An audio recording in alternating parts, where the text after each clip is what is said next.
So in the last session we discussed about Newton's first law and second law. The Newton first law says that what?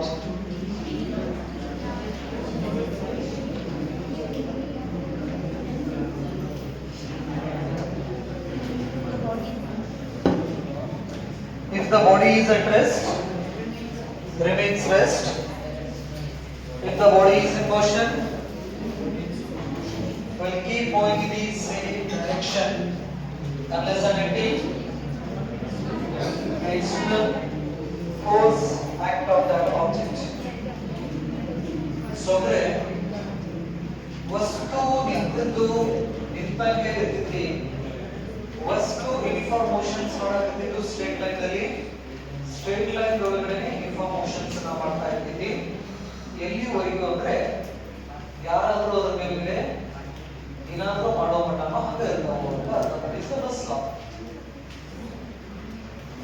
The second law says that the rate of change of linear momentum is directly proportional to the applied force. Applied force. F is directly proportional to dt upon dt of the momentum. Right? So, Gadre ಇದೇ expressions ನಾವು x axis, y axis ಮತ್ತೆ z axis ಗೆ ಬರೆದ್ರೆ, the second law says that the external force or applied force is directly proportional to the rate of change of linear momentum. The rate of change of linear momentum.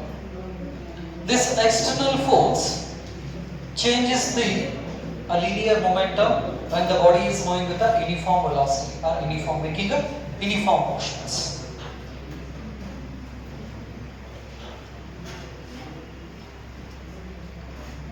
X-axis, Y-axis, and this is the Z-axis. ನೆನಪಲ್ಲಿ ಅದನ್ನ ಹಿಂಗೆ ಹೊರಗೆ ತೋರ್ಸಕ್ ಬರೋದಿಲ್ಲ, ಹಾಗಾಗಿ ಈ directions ಗೆ ಹಾಕೊಂಡಿರ್ತೀವಿ ನಾವು.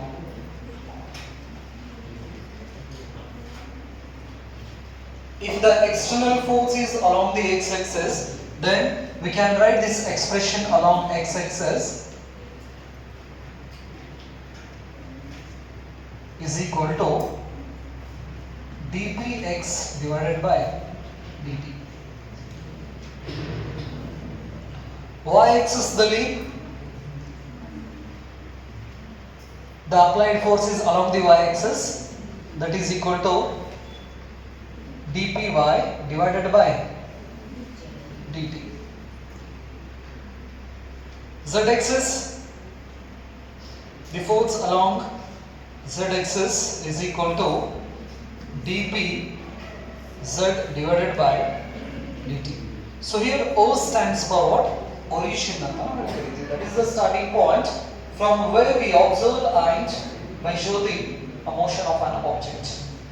ಇದನ್ನು ನಾವು motion in a straight line concept ದಲ್ಲಿ ನಾವು ಸ್ಟಡಿ ಮಾಡ್ತೀವಿ. That is a frame of reference.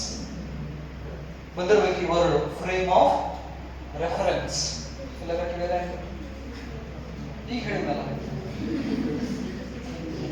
So frame of reference ಅಂದ್ರೆ ಅದೊಂದು ಪೊಸಿಷನ್ ಅಥವಾ ಅದೊಂದು ಪ್ಲೇಸ್.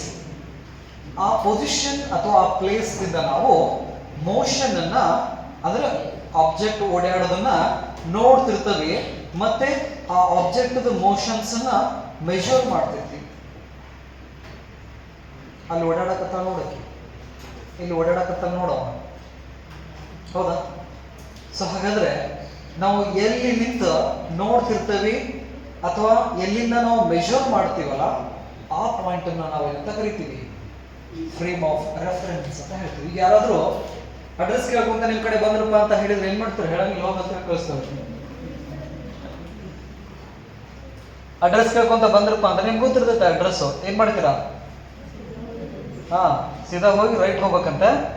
ಅಲ್ಲಿ ಏನ್ ಸಿಗ್ತೈತಿ? ಸಿಕ್ಕಲ್ಲ ಹೋಗ ಅಂತ ಹೇಳೋದು.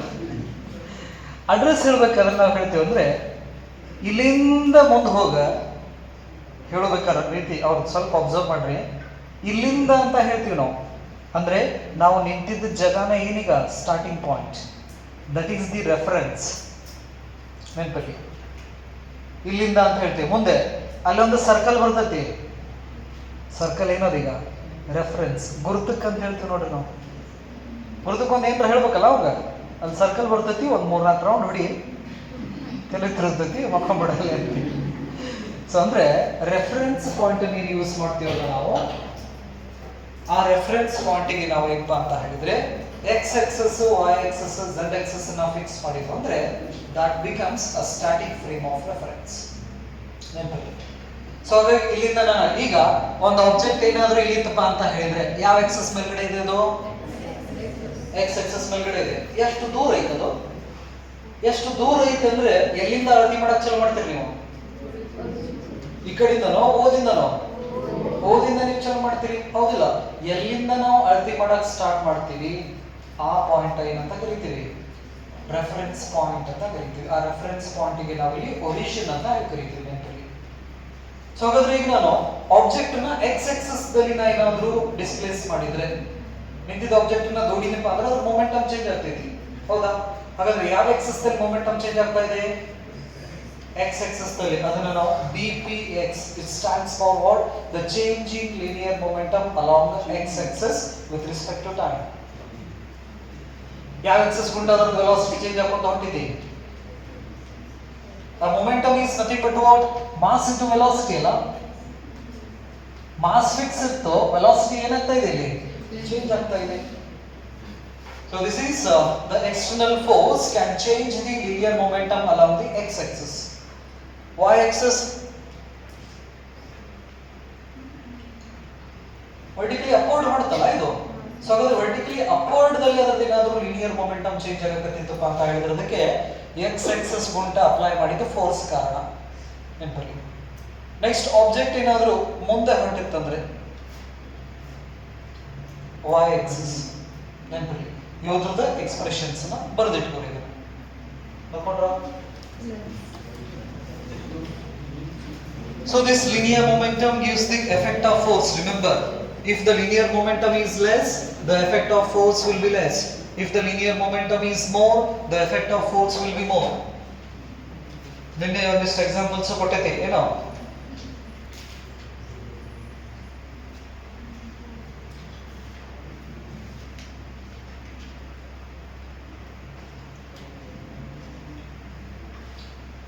So in yesterday class we arrived at the expression of force, that is F is equal to what?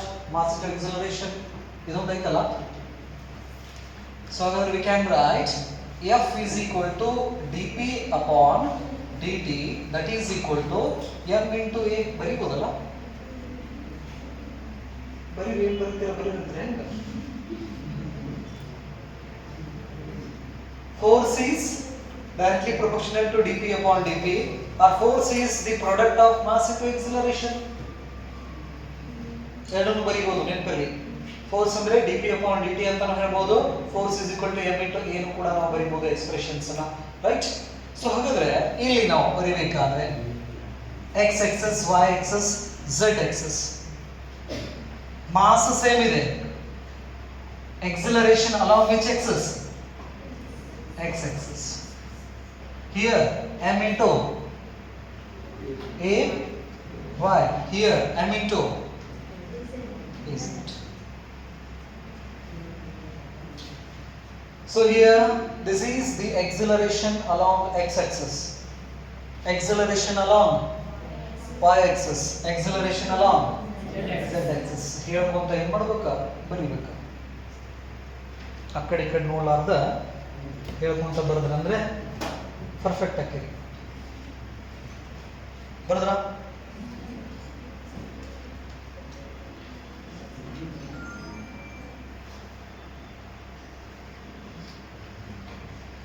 Sound ಬರಬಾರ್ದು ಅಷ್ಟೇ.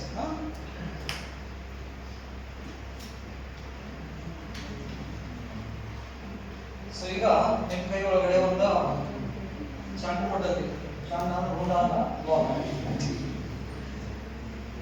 ಟ್ರೈನ್ ಒಳಗಡೆ ಹೋಗ್ತೀರ. The train is moving with a velocity of 40 km per hour. ಎಷ್ಟು speed ಹೊಂಟಿದೆ?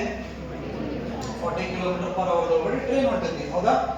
ನಿಮ್ಮ ಕೈ ಒಳಗಡೆ ಏನಿದೆ? ಚೆಂಡಿದೆ. Train ಒಳಗಡೆ ನೀವು ನಿಂತೀರಾ ಬಾಲ್ ನ ಹಿಡ್ಕೊಂಡ. ಸೊ ಹಾಗಾದ್ರೆ ನೀವು ಮತ್ತು ಆ ಬಾಲ್ ಎಷ್ಟು ಸ್ಪೀಡ್ ನಾಗ ಹೋಗ್ತಾ ಇದ್ದೀರಾ? ಎಷ್ಟು? ಎದಕ್ಕ? ಸೊ ಏನು ಟ್ರೈನ್ 40 ಸ್ಪೀಡ್ ನಾಗ ಹೊಂಟೈತಿ. ನಿಮ್ ಕೈ ಒಳಗಡೆ ಒಂದು ಬಾಲ್ ಕೊಟ್ಟೈತಿ ಈಗ, ಹೌದಾ? ರೈಟ್. ಸೊ ಹಾಗಾದ್ರೆ ಎಷ್ಟು ಸ್ಪೀಡ್ ನಾಗ ನೀವು ಹೊಂಟಿರಾ? ಟ್ರೈನ್ ಒಳಗಡೆ ನೀವು ಇದ್ರ ಅಂದ್ರೆ 40 ಕಿಲೋಮೀಟರ್ ನಾಗ ಹೋಗ್ತೀರಿ. ಇರ್ಲಿಲ್ಲ ಅಂದ್ರೆ ಆ ಟ್ರೈನ್ ಅದ್ರ ಪಡಿಗೆ ಹೋಗ್ತಿರ್ತೈತೆ. ರೈಟ್. ಸೊ ಈಗ ಟ್ರೈನ್ ಒಳಗಡೆ ಇದ್ದೀರಾ, ನೀವು ಕೂಡ ಎಷ್ಟು ಸ್ಪೀಡ್ ದಾಗ ಹೋಗ್ತಾ ಇದ್ದೀರಾ? 40 ಕಿಲೋಮೀಟರ್ ಪರ್ ಅವರ್ ದಲ್ಲಿ ಹೋಗ್ತಾ ಇದ್ದೀರಾ. ಬಾಲ್ ಕೊಟ್ಟೈತಿ, ಕೈಯಾಗ ಬಾಲ್ ಇತ್ತಂದ್ರೆ ನಾವು ಸುಮ್ಮನೆ ಇರಂಗಿಲ್ಲ. ಏನ್ ಮಾಡ್ತೀವಿ? ಒಬ್ಬರ ಇದ್ದೀಪ, ಇಬ್ರು ಇದ್ವು ಅಂದ್ರೆ ಕ್ಯಾಚ್ ಆಗ್ತೀವಿ, ಹೌದಾ? ಒಬ್ಬರ ಇದ್ದೀವಪ್ಪ ಅಂದ್ರೆ ಒಬ್ಬರೇ ಕ್ಯಾಚ್ ಆಗ್ತೀವಿ. ನಾವು ಗುಣ ಮಾಡ್ಕೊಂಡ್ಬಿಟ್ಟೇವೆ. ಆಡಿದ್ರೆ ಹೈಸ್ಕೂಲ್ ಲೆವೆಲ್ಸ್ ಒಳಗಡೆ, ಪ್ರೈಮರಿ ಒಳಗಡೆ ಬಾಲ್ ಏನ್ ಮಾಡ್ತೀರಾ? ಮೇಲೆ ಹೆಂಗ್ ತೋರ್ತೀರಾ? ಟ್ರೈನ್ 40 ಸ್ಪೀಡ್ ನಾಗ ಹೊಂಟೈತಿ ನೆನಪಿರ್ಲಿ. ಅದ್ರೊಳಗಡೆ ನೀವು ಇದ್ದೀರಾ, ಬಾಲ್ ಅನ್ನ ನೀವು ಮ್ಯಾಲ ತೂರಿದ್ರಪ್ಪ ಅಂತ ಹೇಳಿದ್ರೆ ಬಾಲ್ ವಾಪಸ್ ನಿಮ್ ಕೈ ಒಳಗಡೆನೆ ಬರ್ತೈತೆ ಅಥವಾ ನಿಮ್ ಹಿಂದೆ ಬೀಳ್ತೈತೆ. ಯಾಕಂದ್ರೆ ಟ್ರೈನ್ ಹಿಂಗ್ ಹೊಂಟಿರ್ತೈತಿ ನೆನಪಿರ್ಲಿ, ಬಾಲ್ ನಿಮ್ ಕೈ ಒಳಗಡೆ ಟಚ್ ಇರೋ ಮಟ ನಿಮ್ ಜೊತೆನೆ ಬರ್ತೈತಲ್ಲ. ಈಗ ಮ್ಯಾಲ ತೂರಿದ್ರಪ್ಪ ಅಂದ್ರೆ ನಿಮ್ ಬಿಟ್ಟು ಸ್ಪೇಸಿಗೆ ಬಂದ್ಬಿಡ್ತೈತೆ. ಅದು ಹಿಂಗ್ ಸ್ಪೇಸಿಗೆ ಬಂತಂದ್ರೆ ನೀವು ಟ್ರೈನ್ ಜೊತೆ ಮುಂದೆ ಹೋಗ್ತೀರಿ. ಹಾಗಾದ್ರೆ ಆ ಬಾಲ್ ನಿಮ್ಮ ಹಿಂದೆ ಬೀಳ್ತೈತೋ, ನಿಮ್ ತಲೆ ಮೇಲೆ ಬೀಳ್ತೈತೋ, ನಿಮ್ ಕೈ ಒಳಗಡೆ ಬರ್ತೈತೆ.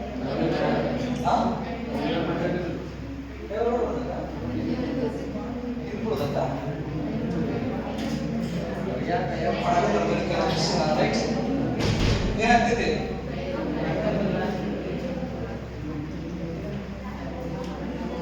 ಸ್ಪೇಸಿಗೆ ಬಂದ್ಬಿಡ್ತದ. ಆ ಸ್ಪೇಸಿಗೆ ಬಂದಾಗ ಬಾಲ್ ಟ್ರೈನ್ ಜೊತೆನೂ ಕಾಂಟ್ಯಾಕ್ಟ್ ಇರೋಂಗಿಲ್ಲ, ನಿಮ್ ಜೊತೆನೂ ಕಾಂಟ್ಯಾಕ್ಟ್ ಇರೋಂಗಿಲ್ಲ. ನೀವು ಟ್ರೈನು 40 ಸ್ಪೀಡ್ ಆಗಿ ಹೊಂಟಿರಿ. ಹಾಗಾದ್ರೆ ಈ ಬಾಲ್ ವಿಚಾರ ಮಾಡ್ರಿ. ನಮ್ಗ ವಿಚಾರ ಮಾಡಕ್ ಬಾಳ ಅದಾವ್ರಿ, ಇದನ್ನೇ ವಿಚಾರ ಮಾಡ್ಬೇಕ್ತಾನೆ. ಈಗ ಹೆಂಗ್ ಬೆಳ್ದೈತಿ? ಹಿಂದ್ ಬೆಳ್ದೈತ? ಈ ಕಡೆ ಡಿಸ್ಕಷನ್ ಮಾಡಿ ಹೇಳ್ತೀರಾ? ಹೆಂಗ ಒಂದ್ ಸ್ವಲ್ಪ ಹೊತ್ತು ಮಾತಾಡಿ.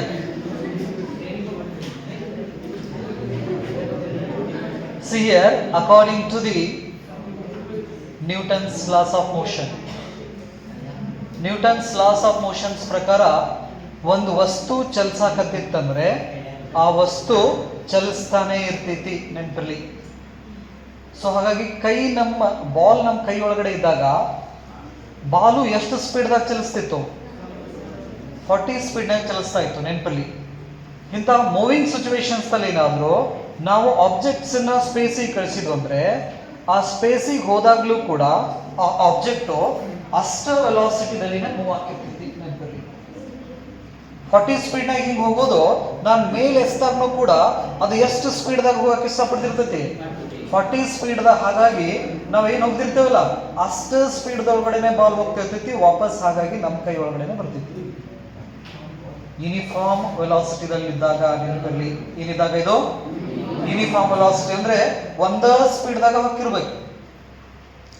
ಸಪೋಸ್ ಒಂದ್ ವೇಳೆ ಏನಾದ್ರು ನಾವೀಗ ಒಗದ ಮೇಲೆ ಸ್ಪೀಡ್ ಸಡನ್ ಜಾಸ್ತಿ ಮಾಡಿದ್ವು ಅಂದ್ರೆ ಹಿಂದೆ ಬರ್ತೈತಿ. ಸ್ಪೀಡ್ ಸಡನ್ ನಾವು ಕಡಿಮೆ ಮಾಡಿದ್ವು ಅಂದ್ರೆ ಮುಂದೆ ಬರ್ತೈತಿ ನೆನಪಲ್ಲಿ. ರೈಟ್. ಇವೆಲ್ಲ ಕಾಂಪಿಟೇಟಿವ್ ಒಳಗಡೆ ಬಂದಿರೋ ಎಕ್ಸಾಂಪಲ್ಸ್ ಇವೆ. NEET, JEE, NDA exams, CET, ಆಮೇಲೆ other defences exams, PUC science ಮೇಲ್ಗಡೆ ಬರೋದು, ನೇವಿ, ಏರ್ಫೋರ್ಸ್, ಈ ಎಕ್ಸಾಮ್ಸ್ ಒಳಗಡೆ ಇಂಥ ಕ್ವಶನ್ಸ್ ಎಲ್ಲ ಇರ್ತಾವೆ. ವಿಚಾರ ಮಾಡಕ್ಕೆ ಹಚ್ಚು ನೆನಪಲ್ಲಿ. ಹಾಗಾಗಿ ಏನು ಓದ್ತಿರಲ್ಲ, ಓದಿದ್ರ ಬಗ್ಗೆ ಸ್ವಲ್ಪ ಏನು ಮಾಡ್ರಿ, ವಿಚಾರ ಮಾಡ್ರಿ. ರೈಟ್. ಸರಿ, ಒಂದು ಎಕ್ಸಾಂಪಲ್ ಬರ್ಕೋರಿ. ಯಾರಾದ್ರಿ a bullet of mass, fast ಬರಿಬೇಕಾ? ಮತ್ತು ಅದನ್ನು ಬರ್ಕೊಂಡಿರಿ, ಫಾಸ್ಟ್ ಬರಿಬೇಕಾ ಅಂತ ಹೇಳಿ. ಅಂದ್ರೆ ಬರೀ ಮೋಡ್ ಆಗಿರ್ತಿರಲ್ಲ, ಮಾತಾಡಿದ್ದೆಲ್ಲ ಬರ್ಕೊಂಡಿರಿ. A bullet of mass 0.04 kg. A bullet of mass 0.04 kg moving with a speed of 90 meter per second. A bullet of mass 0.04 kg moving with a speed of 90 meter per second.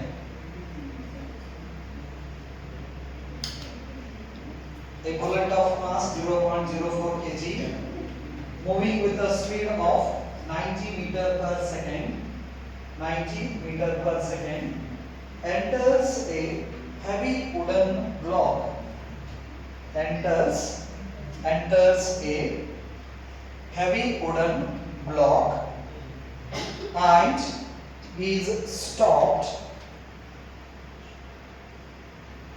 A bullet of mass 0.04 kg moving with a speed of 90 meter per second enters a heavy wooden block and is stopped after a distance of 60 centimeter. After a distance of 60 centimeter. After a distance of 60 centimeter. What point? What is the average resistive force? What is the average resistive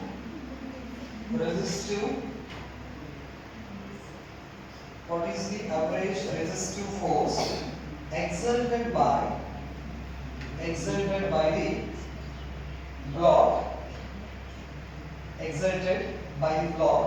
on the bullet? What is the average resistive force exerted by the block on the bullet? The question is, they have fired a bullet and its mass is 0.04 kg and moving with a speed 90 meter per second. So ಹಾಗಾದ್ರೆ bullet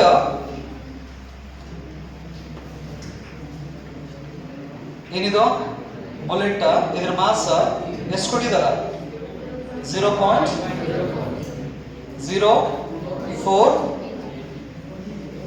kg ಹೌದಾ mass ಇದೆ ಎಷ್ಟು speed ಒಳಗಡೆ ಹೋಗ್ತಾ ಇದೆ 90 metre per second speed ಒಳಗಡೆ ಹೋಗ್ತಾ ಇದೆ right enters a heavy wooden block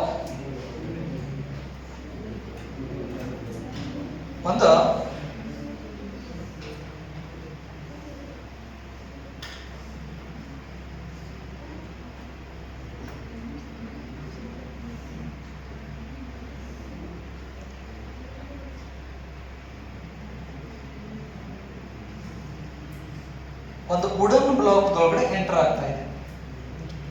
so ಹಾಗಾದ್ರೆ ಇಲ್ಲಿಂದ ಏನಾಗ್ತಾ ಇದೆ, ಇದು ವುಡನ್ ಬ್ಲಾಕಿಂಗ್ ಎಂಟರ್ ಆಗಿ is stopped after A distance of 60 centimetre. So ಹಾಗಾದ್ರೆ ವುಡನ್ ಬ್ಲಾಕ್ ದಲ್ಲಿ ಹೋಗಿ ಆ ಬುಲೆಟ್ ಏನಾಗ್ತಾ ಇದೆ, ಸ್ಟಾಪ್ ಆಗ್ತಾ ಇದೆ. ಸ್ಟಾಪ್ ಆದಾಗ ಇದ್ರ velocity ಏನಿರ್ತೈತಿ, 0. So this is the final velocity is 0 and this one is initial velocity is u. Distance ಎಷ್ಟು ಟ್ರಾವೆಲ್ ಮಾಡಿತದೋ, ಎಷ್ಟು ಸೆಂಟಿಮೀಟರ್, 60 ಸೆಂಟಿಮೀಟರ್ 60 ಸೆಂಟಿಮೀಟರ್ ಟ್ರಾವೆಲ್ ಮಾಡಿದ್ದದು ವುಡನ್ ಬ್ಲಾಕ್ ಒಳಗಡೆ. ಹಾಗಾದ್ರೆ ಈ ವುಡನ್ ಬ್ಲಾಕ್ ಇದನ್ನ ಸ್ಟಾಪ್ ಮಾಡಬೇಕಂದ್ರೆ ಫೋರ್ಸ್ ಅಪ್ಲೈ ಮಾಡಬೇಕಾ? ನ್ಯೂಟನ್ಸ್ ಲಾ ಕಲಿಬೇಕಾದ್ರೆ ನಾವು ಕಲ್ತೀವಿ, ಮರ್ತಿರ್ಬೇಕು ಬಹುಶಃ, ಹೌದಿಲ್ಲ? ನ್ಯೂಟನ್ಸ್ ಲಾ ಏನ್ ಹೇಳ್ತೈತಿ, ಒಂದು ಯೂನಿಫಾರ್ಮ್ ಮೋಷನ್ಸ್ ನಲ್ಲಿರೋ ಆಬ್ಜೆಕ್ಟ್ ಅನ್ನ ನಾವು ಚೇಂಜ್ ಮಾಡ್ಬೇಕಂದ್ರೆ ಫೋರ್ಸ್ ಅಪ್ಲೈ ಮಾಡಬೇಕು. ಅದನ್ನ ಎಕ್ಸಲರೇಟರ್ ಮಾಡ್ರಿ, ರಿಟಾರ್ಡೇಷನ್ ಮಾಡಿ, ಅಂದ್ರೆ ಅದರ ಸ್ಪೀಡ್ ಇನ್ಕ್ರೀಸರ್ ಮಾಡ್ರಿ, ಆಕಸ್ಕೊಂತ ಸ್ಪೀಡ್ ಡಿಕ್ರೀಸರ್ ಮಾಡ್ರಿ. ಏನ್ ಮಾಡ್ಕೊಂತ ಆಕಸ್ಕೊಂತ ಸ್ಪೀಡ್ ಇನ್ಕ್ರೀಸರ್ ಮಾಡ್ರಿ, ಡಿಕ್ರೀಸರ್ ಮಾಡ್ರಿ. ಮಾಡಬೇಕಾದ್ರೆ ಏನ್ ಬೇಕಂತ ಹೇಳ್ತೈತಿ, ಫೋರ್ಸ್ ಬೇಕು ಅಂತ ಹೇಳ್ತೈತಿ. ಹಾಗಾದ್ರೆ ಇಲ್ಲಿ ಬುಲೆಟ್ ಇದೆ 90 ಮೀಟರ್ ಪರ್ ಸೆಕೆಂಡ್ಸ್ ಒಳಗಡೆ ಇದು ಟ್ರಾವೆಲ್ ಮಾಡಾಕತ್ತೈತಿ, ಅಂದ್ರೆ ಯೂನಿಫಾರ್ಮ್ ಮೋಷನ್ಸ್ ಇದೆ. ಈ ಯೂನಿಫಾರ್ಮ್ ಮೋಷನ್ಸ್ ಇದನ್ನ ಇಲ್ಲಿ ಯಾರು ಸ್ಟಾಪ್ ಮಾಡಾಕತ್ತಾರ, ವುಡನ್ ಬ್ಲಾಕ್ ಸ್ಟಾಪ್ ಮಾಡಾಕತ್ತೈತಿ. ಹಾಗಾದ್ರೆ ಈ ವುಡನ್ ಬ್ಲಾಕ್ ಅನ್ನು ಸ್ಟಾಪ್ ಮಾಡಬೇಕಂದ್ರೆ ಎಷ್ಟು ಫೋರ್ಸ್ ನ ಅಪ್ಲೈ ಮಾಡೈತಿ ಅಂತ ಕೇಳಿದ್ದಾರೆ.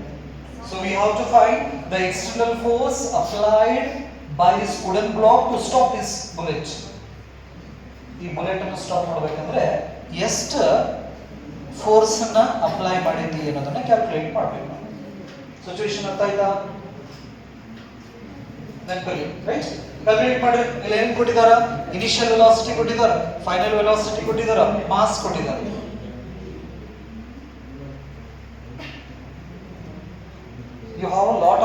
equations in mechanics. ಎರಡನೇ ಚಾಪ್ಟರ್ ಕಲ್ತೀರಿ ಹೌದಿಲ್ಲ, ಮೂರನೇ ಚಾಪ್ಟರ್ ಕಲ್ತೀರಿ ಕಲಿಯಾಕತ್ತೀರಿ, ನಾಲ್ಕನೇ ಚಾಪ್ಟರ್ನು ಕಾಲಿಟ್ಟಿರಿ ಕಲಿಯಾಕ. ಸೊ ಇಷ್ಟೆಲ್ಲ ಕಲಿದಾಗ ನಿಮ್ಮ ಹತ್ರ ಕೆಲವೊಂದಿಷ್ಟು ಇಕ್ವೇಶನ್ಸ್ ಇರ್ತಾವ ಅದಾವಲ್ಲ. Speed is equal to distance divided by time ಅನ್ನೋದೈತಿ, velocity is equal to displacement divided by time ಅನ್ನೋ ಇಕ್ವೇಶನ್ ಐತಿ. ಇದಾವಲ್ಲ. ಎಕ್ಸಲರೇಷನ್ ಅಂದ್ರೆ change in velocity with respect to time ಅನ್ನೋ equation ಐತಿ. equations of motions ಇದಾವು. v is equal to u plus at, s equal to u plus half at square, v square equal to u square plus 2as. ಇದಾವ ಇಲ್ಲವೇನ? ಇದಾವ?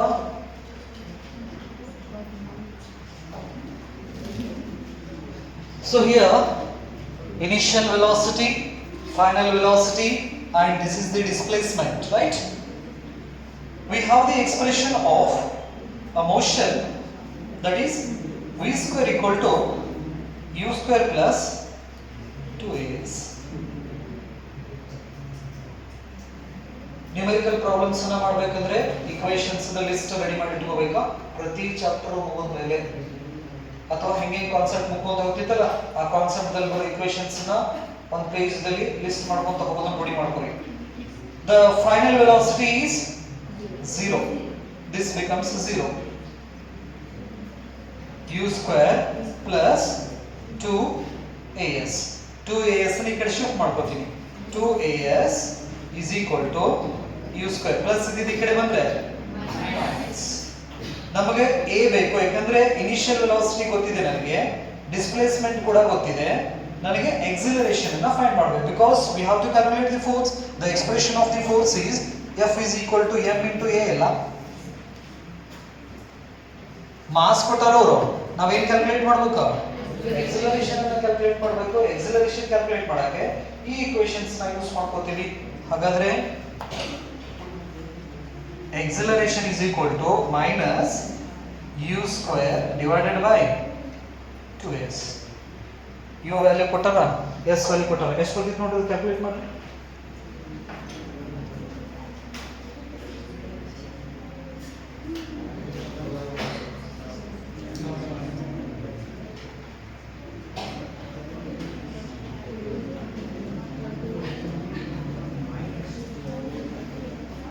Initial velocity ಎಷ್ಟಿದೆ? 90 metre per second square. u square ಅಂದ್ರೆ 90 square divided by 2. Displacement ಎಷ್ಟಿದೆ? ಎಷ್ಟು displays ಆಗಿತ್ತು ಅದು block ಒಳಗಡೆ? 60 centimetre, right? 60 centi stands for 10 to the power minus 2. ನೆನಪಲ್ಲಿ ಸೆಂಟಿಮೀಟರ್ ಅಂತ ಹಿಂಗ್ ಬರೀತೀರಿ ನೀವು, ಹೌದಾ? ಸೊ ಹಾಗಾದ್ರೆ ಸಿ ಅಂದ್ರೆ ಸಿ ವ್ಯಾಲ್ಯೂ ಎಷ್ಟು? 10 to the power minus 2. ನೆನ್ಪಿಟ್ಕೋರಿ, 10 to the power minus 2 m ಗೆ m. ಕ್ಯಾಲ್ಕುಲೇಷನ್ ಮಾಡಬೇಕಾದ್ರೆ ಒಬ್ಬರು ವ್ಯಾಲ್ಯೂನ ಹಾಕ್ತೀವಿ ನಾವು, ಮಿಲಿಮೀಟರ್ ಅಂತ ಬರೀತೀರಾ ಹಿಂಗೆ. ಹಾಗಾದ್ರೆ m value 10 to the power minus 3 ಇದ್ರದ ಕ್ಯಾಲ್ಕುಲೇಷನ್ ಮಾಡಬೇಕಾದಾಗ ಅವನ್ನ ಹಾಕ್ಬೇಕಾ ನಾವು ವ್ಯಾಲ್ಯೂಸ್ ನಾವು. That is equal to 90 into 90 square ಅಂದ್ರೆ this becomes 120 into 10 to the power minus 2. This one is 9 into 9 80 00 divided by the 10 to the power minus 2 ಇರೋದ್ರಿಂದ decimals ನ shift ಮಾಡ್ಕೊರಿ, ಇಲ್ಲಿ ಇದ್ದಿದ್ದು -1, right? this becomes 1.2. 10 to the power minus 2 ಹೋಯ್ತು. ಅಥವಾ ನೀವು ಇನ್ನೂ ಸಿಂಪಲ್ ಮಾಡ್ಕೋತೀರಿ ಅಂದ್ರೆ 129 ಇಟ್ಕೋರಿ. 10 to the power minus 2 ದಿಂದ ಮೇಲ್ಗಡೆ ಹೋದ್ರೆ 10 to the power plus 2. ಈಗ 1 0 1 0 ಹೋಯ್ತು. 8 10 divided by 12. Acceleration is equal to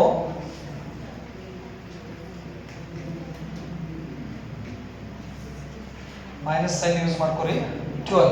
ಎಷ್ಟಾಯ್ತು ನೋಡ್ರಿ ಇದು? minus 6 67 ಪಾಯಿಂಟ್ 5 ಎಷ್ಟು ಬಂತು 50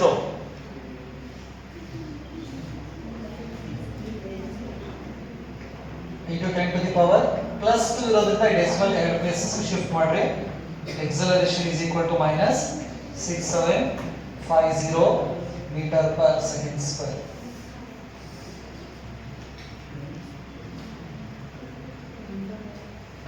So that negative sign indicates it is a retardation.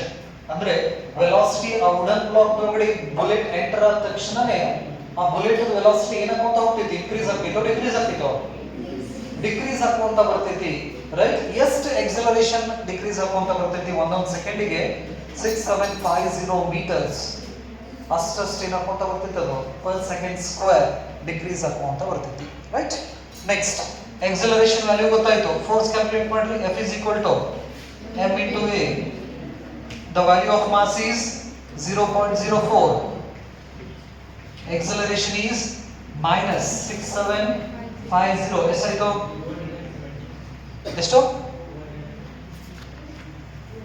270 ನಾ 270 negative minus 270 Newton.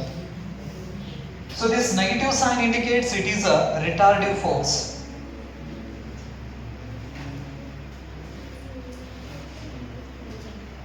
Retardation or retardative force or retardation force.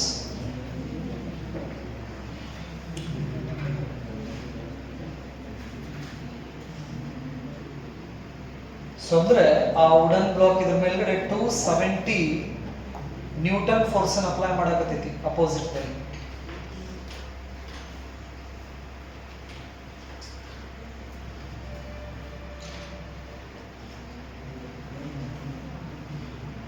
ಬರ್ದಾ so ಅದಕ್ಕೆ ನಾವು ರೆಸಿಸ್ಟಿವ್ ಫೋರ್ಸ್ ಕೂಡ ಅಂತ ನಾವು ಕರಿತೀವ ಈ ಅಪೋಸಿಂಗ್ ಫೋರ್ಸ್ ಗೆ this is a opposing force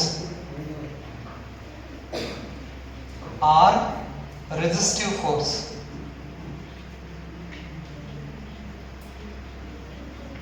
Resistive force.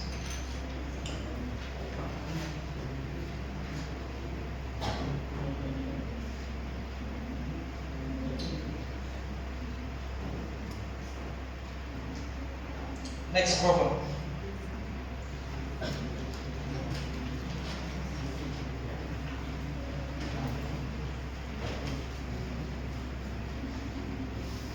The motion of a particle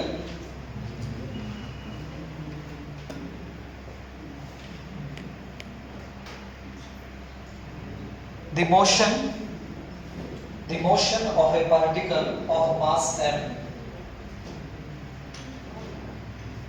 the motion of a particle of mass m is described by y is equal to ut plus half gt square.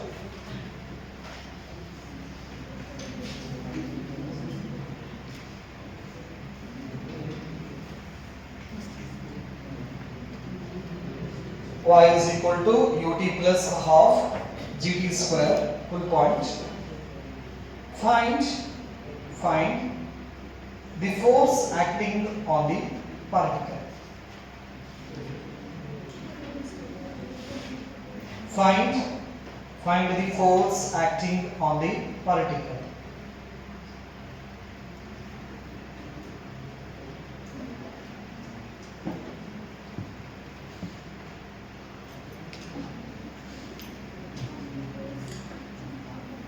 The motion of the particle is along which axis here? ಯಾವ axis?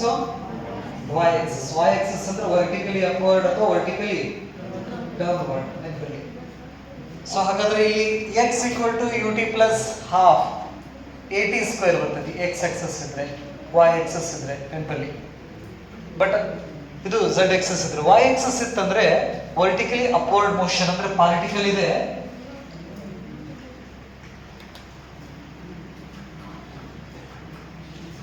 Particle so ಹಾಗಾದ್ರೆ ಯಾವ excess ಕುಂಟ motion ಮಾಡ್ತಾ ಇದೆ ಇದು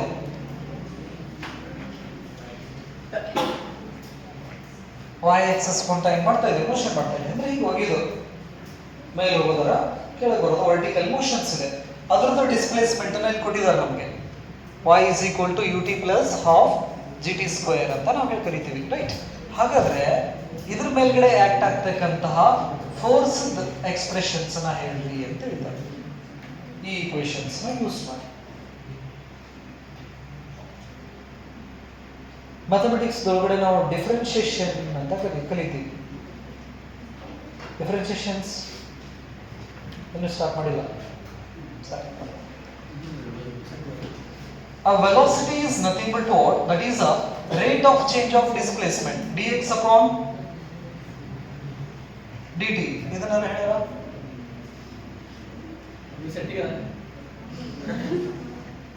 velocity concept ಅನ್ನು ಹೇಳಬೇಕಾದ್ರೆ this is the instantaneous velocity along the x axis dx upon dt. y axis ಇತ್ತಂದ್ರೆ dy upon dt, z axis ಇತ್ತಂದ್ರೆ dz upon dt. ನೆನಪಲ್ಲಿ, ರೈಟ್? So ಹಾಗಾದ್ರೆ here x stands for what? That is the displacement along x axis. y ಬರೆದ್ರೆ the displacement along y axis. z ಬಂತಂದ್ರೆ displacement along z axis. ಅಂದ್ರೆ velocity expressions ಅನ್ನ ಹಿಂಗೆ ಬರೀತೀವಿ. vx is equal to dx upon dt, vy is equal to dy upon dt, vz equal to dz upon dt. ಇಲ್ಲಿ displacement ಯಾವ axis ಆಗ್ತಾ ಇದೆ? y axis. So ಹಾಗಾಗಿ velocity expression ಅನ್ನು ಹಿಂಗೆ ಬರ್ಕೋತೀವಿ. They have given the value of y the equation ಕೊಟ್ಟಿದ್ದಾರೆ ಅವರು. d upon dt ut plus half gt square. ಇದನ್ನ ಎರಡಕ್ಕೂ ಅಪ್ಲೈ ಮಾಡ್ಕೊಂತ ಹೋಗ್ರಿ. ಫಸ್ಟ್ನೇದು d upon dt into ut ಮೊದಲನೇ ಟರ್ಮು ಪ್ಲಸ್ 1/2 ನಂಬರ್ ಇದೆ, ನಂಬರ್ ಬರ್ಕೋರಿ. Next d upon dt g t square. t ಎಲ್ಲೆಲ್ಲ ಐತಲ್ಲ ಅದನ್ನ ಡಿಫರೆನ್ಶಿಯೇಟ್ ಮಾಡ್ಕೊಂತ ಹೋಗ್ತೀವಿ. t ಇರಲಿಲ್ಲ ಅಂದ್ರೆ ಆ ಟರ್ಮ್ 0 ಆಗ್ತದೆ, ಕಾನ್ಸ್ಟೆಂಟ್ ಅಂತ ಹೇಳ್ತೀವಿ ನಾವು. Differentiation of constant equal to 0. ಮೊದಲನೇ ಟರ್ಮ್ ನಲ್ಲಿ t ಐತಾ? t ದ ಪವರ್ ಎಷ್ಟಿದೆ? 1 ಇದೆ, ಏನು ಇರಲಿಲ್ಲ ಅಂತ ನೋಡಿದೆ. ಹಾಗಾದ್ರೆ ಡಿಫರೆನ್ಶಿಯೇಟ್ ಮಾಡಿದ್ರೆ dt divided by dt ಏನಾಗ್ಬಿಡ್ತೈತಿ?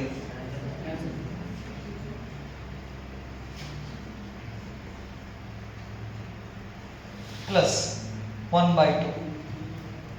Next ಇಲ್ಲಿ g ನ ಹೊರಗಡೆ ತೆಗಿರಿ.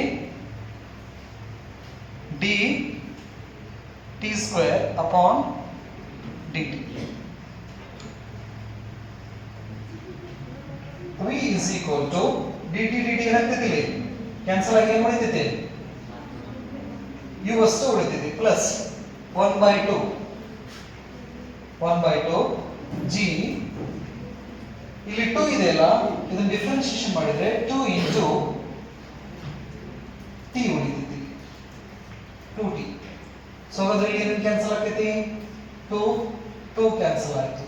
ಸೊ ಹಾಗಾದ್ರೆ v is equal to u plus gt.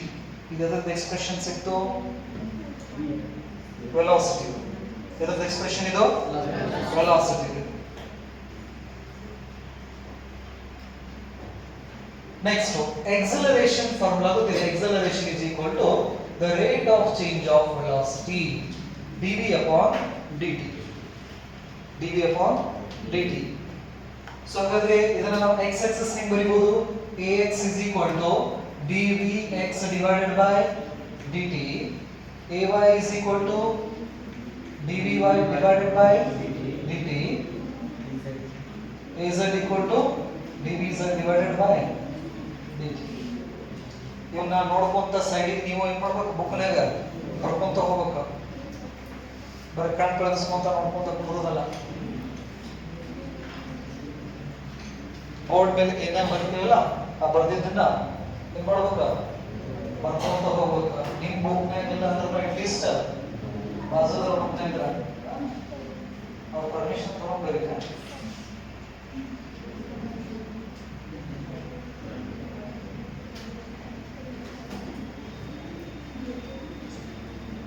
ನಾವು ನಡೀತೀವಿ ಅನ್ಕೊಂತ ಕೂತೀವಿ ಅಂದ್ರೆ ನಡಿಬೇಕಾದ್ರೆ ಏನು ಪ್ರಾಬ್ಲಮ್ ಆಗತ್ತೆ ಅನ್ನೋದು ಗೊತ್ತಾಗೋಗಿಲ್ಲ. ನಡೆಯಕ್ಕೆ ಸ್ಟಾರ್ಟ್ ಮಾಡಿದಾಗ ಏನು ಪ್ರಾಬ್ಲಮ್ ಅನ್ನೋದು ಗೊತ್ತಾಗ್ತಿದೆ ನಿಮಗೆ. ಸೊ ಅದಕ್ಕೆ ಬರೆಯಕತ್ತಾಗ ನಮ್ಮ ಪ್ರಾಬ್ಲಮ್ಸ್ ಗೊತ್ತಾಗ್ತವೆ. ಯಾವಾಗಲೂ ಓದಿದ್ದನ್ನ ನಾವು ಓದಿನ ಬಿಡ ನನಗೆಲ್ಲ ಬರ್ತೈತೆ ಹೇಳ್ಕೊಂತ ಕುಂತು ಅಂದ್ರೆ ಪ್ರಾಬ್ಲಮ್ ಎಲ್ಲಿ ಕೊಡ್ತೈತೆ ಅಂತ ನಮಗೆ ಬರೀಬೇಕಾಗುತ್ತೆ. ಸೊ ಹಾಗಾದ್ರೆ acceleration formula ಏನು? A is equal to dv upon dt. We have the expression of v. V the expression ಗೊತ್ತಿದೆ ನಮಗೆ ಇಲ್ಲಿ. A is equal to d upon dt u plus gt. v value ಗೊತ್ತಿದೆ ನಮಗೆ. ಈಗ ಏನು ಮಾಡ್ರಿ, ಇದನ್ನ ಎರಡು ಟರ್ಮ್ಸ್ ಗೆ ಅಪ್ಲೈ ಮಾಡಿ. du upon dt ಒಂದೇದು plus d upon dt into gt ಬರೀಬೋದಾ? ಹಾಗಾದ್ರೆ ಇಲ್ಲಿ ಮೊದಲನೇ ಟರ್ಮ್ ನಲ್ಲಿ ಮೇಲ್ಗಡೆ ಏನಾದರೂ t ಐತಾ? t ಇಲ್ಲ ಅಂದ್ರೆ ಇದು u ಕಾನ್ಸ್ಟೆಂಟ್. ಸೊ ಹಾಗಾದ್ರೆ differentiation of constant is 0. u ಅಂದ್ರೆ ವೆಲಾಸಿಟಿ ಕಾನ್ಸ್ಟೆಂಟ್ ಅಂತ ಹೇಳ್ತೀವಿ, ಯಾಕಂದ್ರೆ ಟೈಮ್ ಇಲ್ಲಿ ಬರೀ ವೆಲಾಸಿಟಿ ಅಷ್ಟೇ ಐತಿ. ಹಾಗಾಗಿ it's becomes 0 plus g constant ತೆಗಿರಿ dt upon dt ಏನಾಯ್ತು? ಕ್ಯಾನ್ಸಲ್ ಆಗಿ 1 ಬಂತು. ಹಾಗಾದ್ರೆ a is equal to ಏನು ಬಂತು? g. a is equal to g. so plus g ಇದೆ plus g ಕೊಡಿ. we have the expression of force F is equal to m into a. ಹಾಗಾದ್ರೆ a ಇದ್ರ ಜಾಗದೊಳಗಡೆ ಏನಾಗಬೇಕು ಈಗ? g, that is F is equal to m into g. This is the expression of force acting on a body which is making a vertical motion. y axis ನಲ್ಲಿ motion ಮಾಡತಕ್ಕಂತಹ object ಮೇಲ್ಗಡೆ force expressions ಅನ್ನು ನಾವು ಬರೀಬೇಕಂದ್ರೆ m into g ಬರೀತೀವಿ. m into g. x axis ನಲ್ಲಿ y axis ನಲ್ಲಿ ಏನಾದರೂ ಇತ್ತಂದ್ರೆ ನಾವು m into a ಬರೀತೀವಿ. ಅಲ್ಲಿ ಎರಡು ಎಕ್ಸ್ಪ್ರೆಷನ್ಸ್ ಕೊಟ್ಟಿದೆ. First f is equal to m into a ಅಂತ ಹೇಳಿದ್ರೆ ಈ ಈಕ್ವೇಷನ್ಸ್ ನ ಯಾವಾಗ ಯೂಸ್ ಮಾಡ್ತೀವಿ ನಾವು? ಆಬ್ಜೆಕ್ಟ್ x axis ನಲ್ಲಿ ಏನಾದರೂ ಮೋಷನ್ ಅನ್ನು ಮಾಡಕತ್ತಿದ್ರೆ ಅದು ಪಾಸಿಟಿವ್ x axis ಇರಬಹುದು, ನೆಗೆಟಿವ್ x axis ಇರಬಹುದು. ಅವಾಗ ನಾವು f is equal to ma ಫಾರ್ಮುಲಾನ ಯೂಸ್ ಮಾಡ್ತೀವಿ. ಸಪೋಸ್ ಅದೇ object y axis plus minus y axis ನಲ್ಲಿ ಏನಾದರೂ ಮೋಷನ್ ಮಾಡಕತ್ತಿತ್ತಂದ್ರೆ ಅವಾಗ ನಾವು f is equal to ಏನು ಬರೀತೀವಿ? m into g ಅಂತ ನಾವು ಬರೀತೀವಿ. Here the g stands for what? Acceleration due to gravity.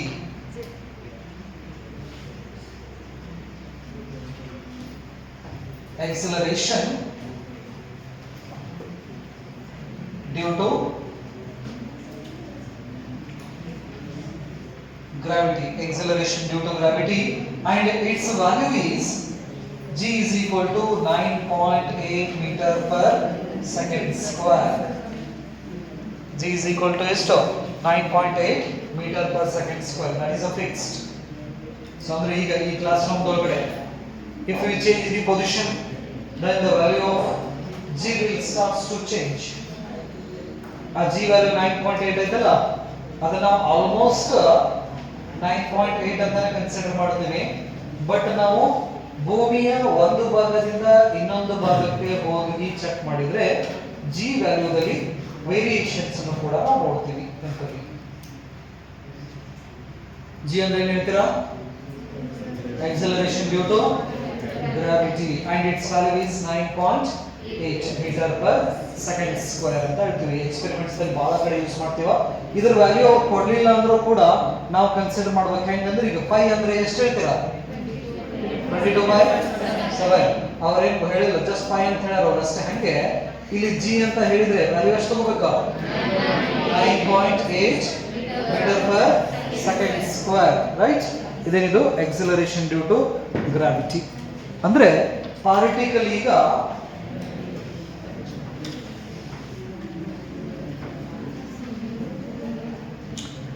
Particle ಇದೆ, ಈ ಪಾರ್ಟಿಕಲ್ ಅರ್ಥ ಕಡೆ ಬರಾಕತ್ತಿತ್ತಂದ್ರೆ ಅರ್ಥ ಕಡೆ ಬರಾಕತ್ತಿತ್ತಂದ್ರೆ ಎಕ್ಸಲರೇಷನ್ ಅನ್ನ ನಾವು ಪ್ಲಸ್ ಜಿ ತಗೋತೀವಿ. ಇದರ ಮೇಲ್ಗಡೆ ಆಕ್ಟ್ ಆಗ್ತಕ್ಕಂಥ force F is equal to mg ಅಂತ ಹೇಳ್ತೀವಿ. ನೋಟ್ ಅಂತ ಹಾಕಿ ಏನ್ ಮಾಡ್ರಿ ಬರ್ಕೋರಿ. ಹಾಗಾಗಿ ಭೂಮಿ ಕಡೆ ಯಾವುದೇ ವಸ್ತು ಬರಾಕತ್ತಂದ್ರೆ ಅದು ತನ್ನ ವೆಲಾಸಿಟಿನ ಇನ್ಕ್ರೀಸ್ ಮಾಡ್ಕೊಂತಾನೆ ಬರ್ತಿರ್ತೈತಿ. ಬಿಲ್ಡಿಂಗ್ ಮೇಲಿಂದ ಜಿಗಿದ್ರ ಭೂಮಿ ಕಡೆ ಹೋಗ್ತದೆ ಆಬ್ಜೆಕ್ಟ್, ರೈಟ್? ಮನುಷ್ಯ ಬರಬರ್ತಾ ವೆಲಾಸಿಟಿ ಏನಾಗ್ತಾ ಹೋಗ್ತೈತಿ, ಜಾಸ್ತಿ ಆಗ್ತಾ ಹೋಗ್ತೈತಿ, ಹೌದಾ? According to this expression velocity increases, what happens? Linear momentum also increases, linear momentum increases, force increases. ಹಾಗಾಗಿ ಸಣ್ಣ ಹೈಟ್ ಇಂದ ಜಿಗಿದ್ರಪ್ಪ ಅಂತ ಹೇಳಿದ್ರೆ ವೆಲಾಸಿಟಿ ಕಡಿಮೆ ಇನ್ಕ್ರೀಸ್ ಆಕತಿ, ಲೀನಿಯರ್ ಮೊಮೆಂಟಮ್ ಕಡಿಮೆ ಇನ್ಕ್ರೀಸ್ ಆಕತಿ, ಬೀಳು ಫೋರ್ಸ್ ಕಡಿಮೆ ಬೀಳ್ತೈತಿ. ಕಟ್ಟಿ ಮೇಲಿಂದ ಜಿಗಿದ್ವೆ, ಈ ಡೆಸ್ಕ್ ಮೇಲಿಂದ ಜಿಗಿದ್ವೆ, ಕೆಳಗೆ ಮಾಡಿದ್ರೆ ಅದೇ 1ನೇ ಫ್ಲೋರ್ ಇಂದ ಜಿಗಿದ್ವಿ ಅಂದ್ರೆ ಅಂದ್ರೆ ಎಫೆಕ್ಟ್ ಬಗ್ಗೆ ನಾನು ಹೇಳ್ತಾ ಇರೋದು ನೆನಪಲ್ಲಿ. ಹೆಂಗ್ ಪ್ಯಾರಾಮೀಟರ್ಸ್ ಚೇಂಜ್ ಆಗ್ತಾವೋ ಅದರಿಂದ ಏನಾಗ್ತೈತಿ. ಹೈಟ್ ಇಂದ ಬಿದ್ರೆ ನೆನಪಲ್ಲಿ ಇವೆಲ್ಲ ನಾವು ನೋಡ್ತಾ ಇದೀವಿ ಡೈಲಿ. ಇದ್ರೊಳಗಡೆ ಎಫೆಕ್ಟ್ ಜಾಸ್ತಿ ಏನಪ್ಪಾ ಅಂತ ಹೇಳಿದ್ರೆ ಹೈಟ್ ಜಾಸ್ತಿ ಹೋದಂಗೆ ವೆಲಾಸಿಟಿನೂ ಜಾಸ್ತಿ ಆಗ್ತೈತಿ, ಮೊಮೆಂಟಮ್ ಜಾಸ್ತಿ ಆಗ್ತೈತಿ. ಮೊಮೆಂಟಮ್ ಜಾಸ್ತಿ ಇರೋದ್ರಿಂದ ಫೋರ್ಸ್ ಕೂಡ ಜಾಸ್ತಿ ಬೀಳ್ತೈತಿ.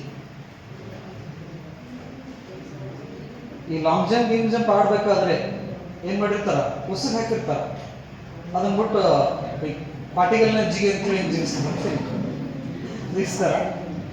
ಜಿಗಿಸಂಗಿಲ್ಲ. ಜಿಗಿಸ್ತಾರ ಹೆಂಗೆ? ಜಿಗಿಸಂಗಿಲ್ಲ, ರೈಟ್? ಸೊ ಹಾಗಾದ್ರೆ ನೋಡ್ರಿ, so we have this expression that is force is equal to dp upon dt. ಸರಿ, ಇಷ್ಟು ಸಾಕು ಸದ್ಯಕ್ಕೆ.